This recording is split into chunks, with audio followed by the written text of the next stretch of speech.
અંકલેશ્વરમાં તાલુકા કક્ષાની પીએમ કિસાન ઉત્સવ દિવસ અને મિલેટ મેળાનું આયોજન કરવામાં આવ્યું હતું। આ કાર્યક્રમ પૂનમગામ નજીક આવેલા લાખા હનુમાન મંદિર ખાતે યોજાયો હતો, જેમાં ખેડૂતોએ મોટી સંખ્યામાં ભાગ લીધો હતો। આ પ્રસંગે અંકલેશ્વરના ખેડૂતોને કુલ 65 લાખ રૂપિયાની સાધન સહાયનું વિતરણ કરવામાં આવ્યું હતું। કાર્યક્રમમાં કેન્દ્ર સરકારની પીએમ કિસાન યોજના 22મા હપ્તાની ઉજવણીના ભાગરૂપે યોજાયો હતો। તેનું આયોજન તાલુકા વહીવટી તંત્ર દ્વારા કરવામાં આવ્યું હતું।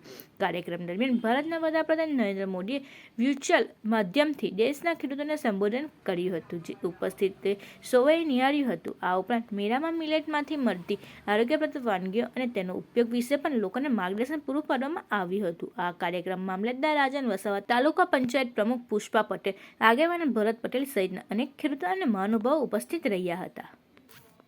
માનનીય વડાપ્રધાન શ્રી દ્વારા પીએમ કિસાન નિધિનો 21મો હપ્તો ડાયરેક્ટ બેનિફિટ યોજના હેઠળ ટ્રાન્સફર કરવામાં આવનાર છે, જે પ્રસંગે અંકલેશ્વર તાલુકામાં પૂનગામ ખાતે સરકાર પીએમ કિસાન ઉત્સવ દિવસની ઉજવણી કરવામાં આવેલ છે અને જેમાં મિલેટ અનાજનું પણ વિવિધ સ્ટોલ ઊભા કરી અને ખેડૂત લાભાર્થીઓને બતાવવામાં આવેલ છે, તેમજ ખેતી વિષયક સ્ટોલ પણ ઊભા કરવામાં આવેલ છે।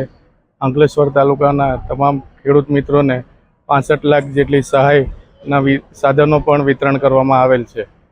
મામલતદાર અંકલેશ્વર।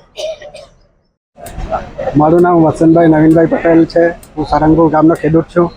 આજરોજ અંકલેશ્વર તાલુકાનો કૃષિ મેળો લાખા હનુમાનજી મંદિર પૂનગામ ખાતે રાખવામાં આવેલો છે, જેમાં માનનીય વડાપ્રધાન નરેન્દ્રભાઈ મોદી સાહેબ કિસાન નિધિનો 22મો હપ્તો રિલીઝ કરવાના છે, જે માટે ખેડૂતો આનંદની લાગણી અનુભવે છે। એ માટે આજે ખેડૂતો એકત્રિત થયા છે। વંદે માતરમ, ભારત માતા કી જય।